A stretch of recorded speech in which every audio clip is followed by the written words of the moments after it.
प्रिय विद्यार्थियों नमस्कार। हिंदी की ऑनलाइन शिक्षण व्यवस्था में आप सबका हार्दिक अभिनंदन स्वागत। हिंदी व्याकरण में हमारा अध्ययन चल रहा है शब्द विचार। शब्द विचारों में विकारी शब्दों के 3 भेद हम पढ़ चुके हैं, संज्ञा, सर्वनाम और विशेषण। आज हम विकारी शब्दों के चौथे प्रकार का अध्ययन करेंगे। इस चौथे प्रकार का अध्ययन करने के लिए आप इस वीडियो को सब्सक्राइब करें और अंत में 2 बार इस वीडियो को आप पूरा सुनें और इसका स्क्रीनशॉट लेकर के अपनी गृह कार्य की कॉपी में उतारें। तो आइए सीखते हैं विकारी शब्दों का चौथा प्रकार कौन सा है, इसको समझाने की दृष्टि से। और यहाँ 3 वाक्य लिखे जा रहे हैं। पहला वाक्य है लता गाती है।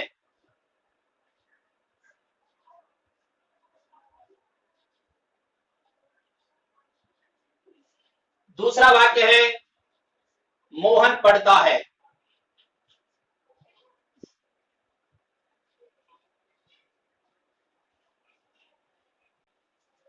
और तीसरा वाक्य है वर्षा आएगी।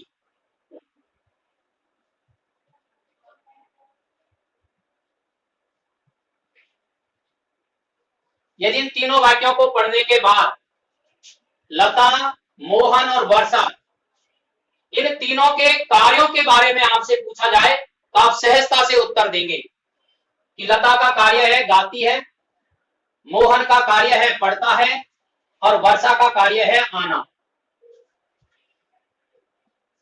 ये तीनों शब्द गाती है, पढ़ता है, आएगी, ये कार्य का बोध करा रहे हैं। व्याकरण में ऐसे शब्द जो कार्य का बोध कराते हैं, उन शब्दों को क्या कहते हैं, यह हमारा प्रश्न है और इस प्रश्न का उत्तर ही हमारा आज का प्रकरण है।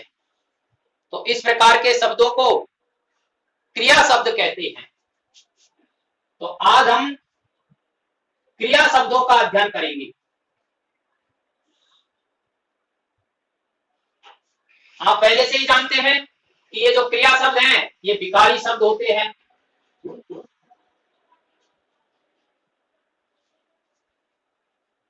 परिभाषा में भी हमें समझाया है कि क्रिया शब्द किसे कहते हैं। तो देखिए समझिए, क्रिया शब्द के जिस रूप से कार्य का करना या होना पाया जाता है उसे क्रिया कहते हैं। इसके उदाहरण दिए हैं, लड़का सोता है, राम पुस्तक पढ़ता है, चाचा जी ने मुझे पत्र लिखा, कविता को पढ़ने दो, उसने झुठलाया, मां धाय से बच्चे को सुलवाती है।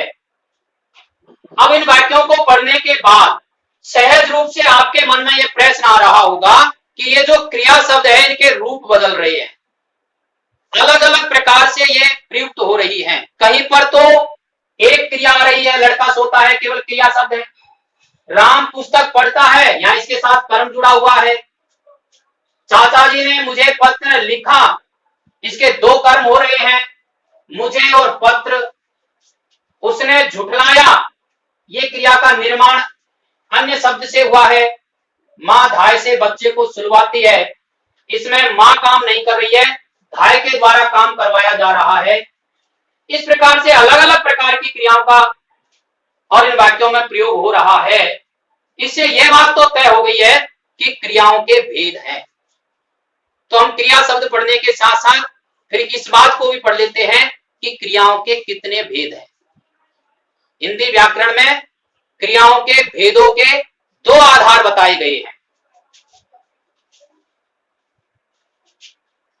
उसमें से एक आधार है कर्म के आधार पर क्रियाओं के भेद और दूसरा आधार है व्युत्पत्ति बनावट के आधार पर क्रियाओं के भेद।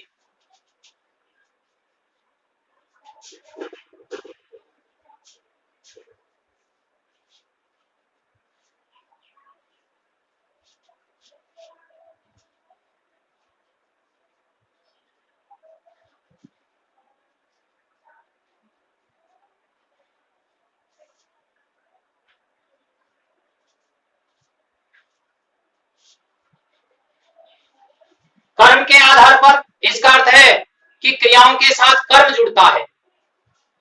राम पुस्तक पढ़ता है, इसमें पढ़ना क्रिया के साथ इसका कर्म है पुस्तक, एक ही कर्म है।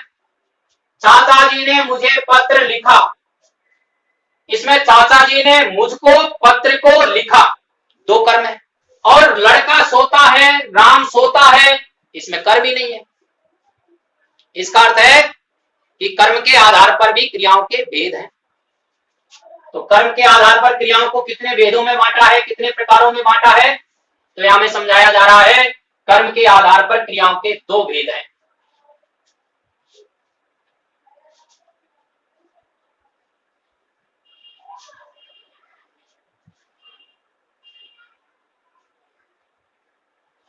अकर्मक, सकर्मक।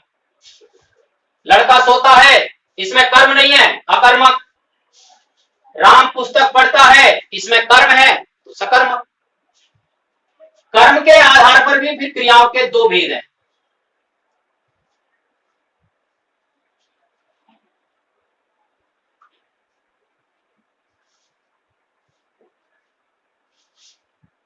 एक कर्मक, द्विकर्मक।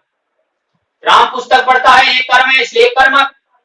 चाचा जी ने मुझे पत्र लिखा, मुझे यानी मुझको पत्र यानी पत्र को लिखा, तो दो कर्म है, इसलिए द्विकर्मक। ऐसे व्युत्पत्ति के आधार पर या बनावट के आधार पर भी क्रियाओं के भेद हैं, और ये भेद है चार।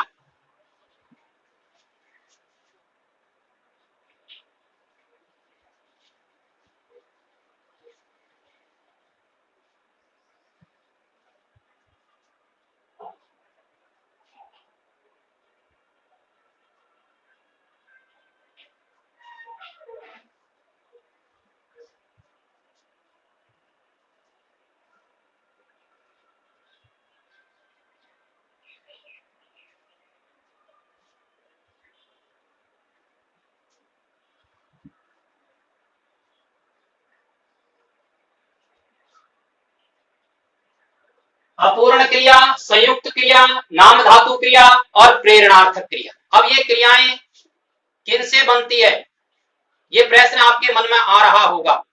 तो यहां में समझाया जा रहा है कि ये जो क्रियाएं हैं ये धातुओं से बनती है। जब मैं ये बात कह रहा हूं कि धातुओं से बनती है, तो आपके मन में ये भी प्रश्न उठ रहा होगा कि पहले ये समझाओ धातु किसे कहते हैं। तो ये समझाया गया है हमें, क्रिया के मूल रूप को धातु कहते हैं। कैसे? जैसे पढ़, लिख, गा, सो, रो, ले आदि, ये क्रियाओं के मूल रूप है।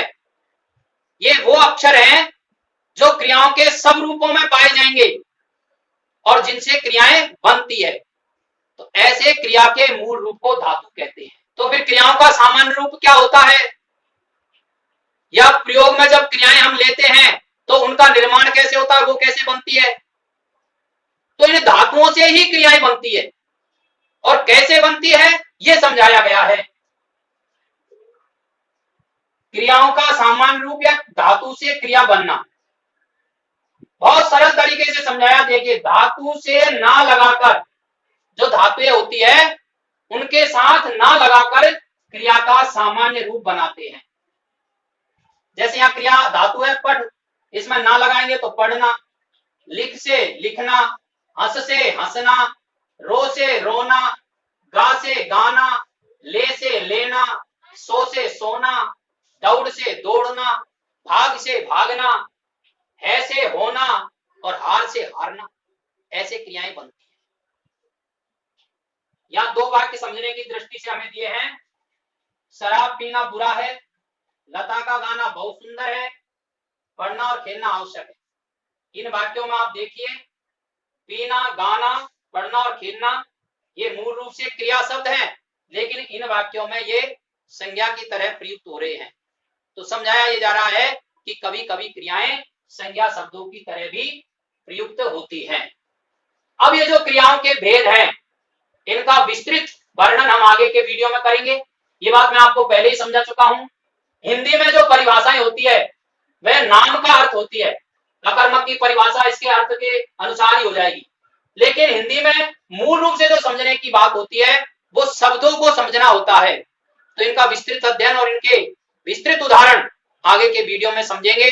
आप इस वीडियो का स्क्रीनशॉट ले लें, अपनी गृह कार्य की कॉपी में उतार लें। धन्यवाद।